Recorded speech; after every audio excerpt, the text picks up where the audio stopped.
Welcome students, welcome to the third part of Horse and Two Goats. We come to know that Muni didn't get any credits from the shopkeeper, so his wife was just asking Muni, scolding him and all. So we'll come to what happened to Muni now. No sauce today nor anything else. I can't find anything to give you eat. Fast till the night. It will be it will do you good. Take the goats and be gone now. She cried and added, don't come back before the sun is dawn. He knew that if he obeyed her, she would somehow conjure up some food for him in the evening. Only he must be careful not to argue and irritate her.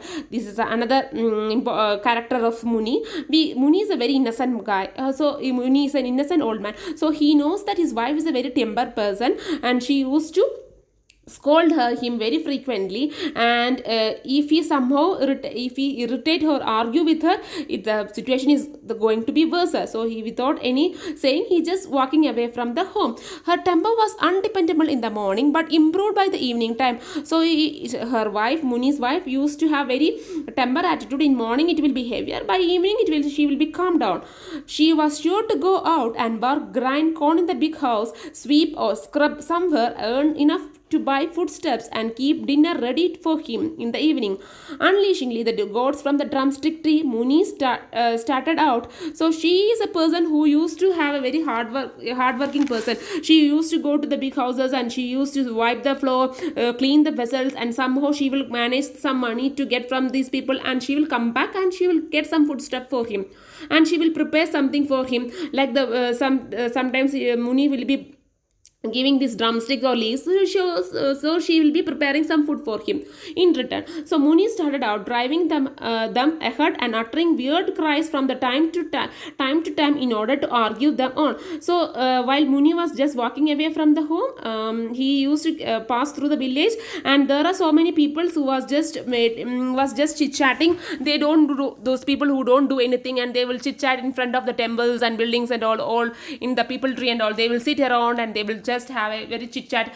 They are just calling Muni. So Muni is another person. Again we will get another character sketch of Muni, that Muni is a person who don't want to communicate with the other people. He maybe because of his age or anything, he did not want to look at anyone or be accosted. Accosted means detain. He just want to detain from. They just want to get away from them.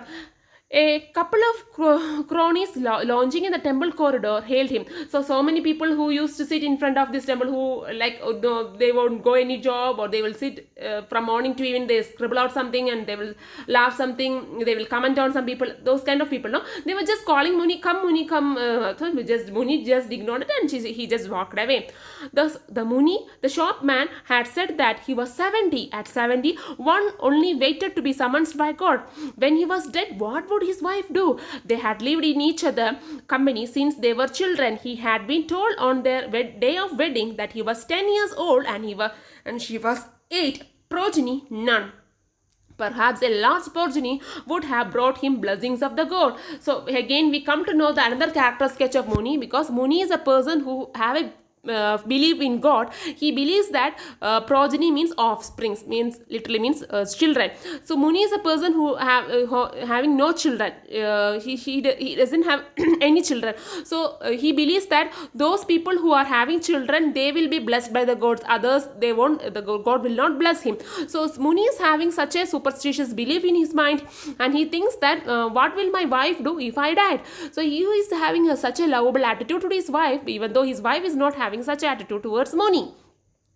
And they lived in each other a company since they were child. Because, and also the character, the author is again R.K. Narayan is saying that they had a child marriage, because when he was married he was only 10 years old and his wife was 8 years old. So both of them are in an old age. They are already in a old age people.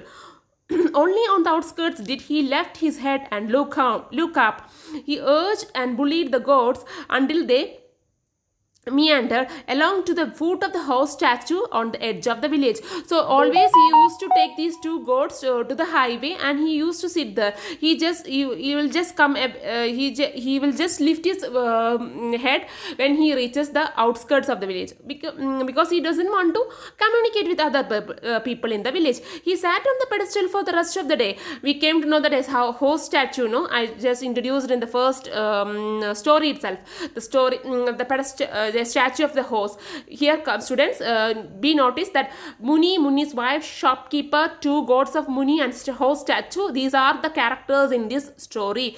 We come to know that these are having a very much relevance or much connection to the story. Even though the statue is a non-living thing, it also had a much connected connection to the story. That's a writer skills that we should appreciate R.K. Narayan, because R.K. Narayan gives a very non-living things also a living attitude to his stories. These are the peculiarity of this writer. Surely you will be getting a question from R.K. Narayan's Indian writers story. Okay, these are the some like what to say. These are the some importance of this writer. He give much importance to each and every character in his story. Okay, coming back to the story. The advantage of this was that he could watch the highway and see the lorries that passes through to the hills, and it gave him a sense of belonging to the larger world. So his only entertainment was he used to take these goats to the highway, and he used to sit under this pedestal of the statue, and he used to watch the variety of lorries, cars, and vehicles that is passing through the statue. So he doesn't go away from this village during till up to 70. He doesn't have any communication, or doesn't have any knowing about other world. He doesn't have any knowledge about the outside of this outside from this village. The pedestal of the statue was broad enough for him to move around as the sun traveled and westward, or he would also crouch under the belly of the horse for the shade. So he is always having a very comfort under this statue, because when the sun is reflecting to the one side, he will go to the other side where it will be shade for him. So he used to go to that other side of the statue. When the sun is getting to the other side, he will come to this side. The whole day he will be spending under the pedestal, means under the statue of this horse only.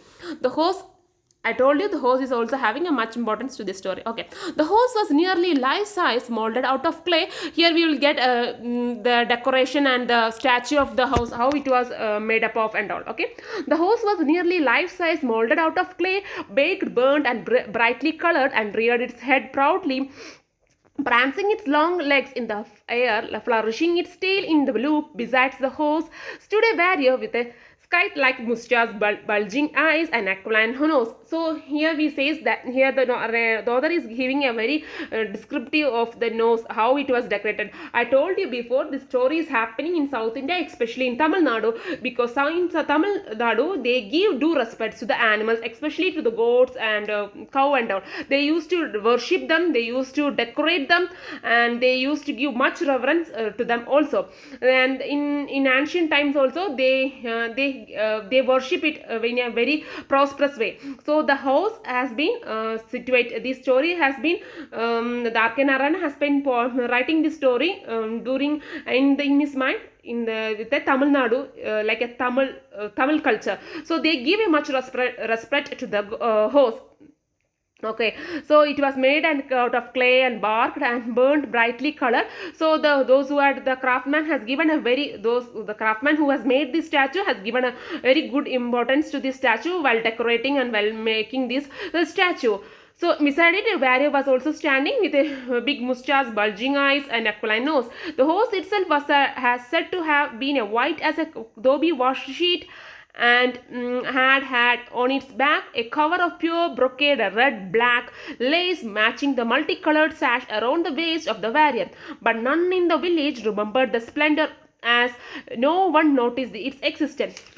So it has been very decorately, this statue has been put up in this area, which may be in a very decorative way. Like it has been covered with a rich fabric with gold and silver thread, and in multicolored waist band has been around this warrior also. But it has a respect to the village during ancient time, but none of these villages are not giving any importance nowadays. Even Muni, so see, even Muni, why Muni? Because Muni has spending the time whole day under the shade of this statue.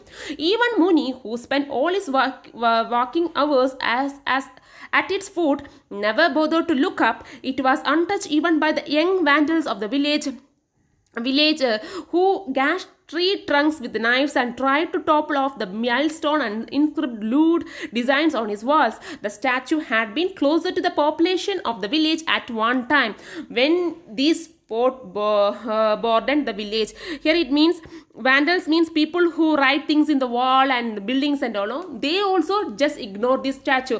For them also they didn't notice this statue. They used to scribble out something in the tree trunks, buildings and all. No? Those people who don't bother about and they used to roam around in our villages, and you might be seeing such kind of people. No, those people lewd means vulgar. Okay, vulgar designs they used to do, and they write something in the walls and of unnoticeable buildings and walls and all. They also didn't notice this statue of the horse.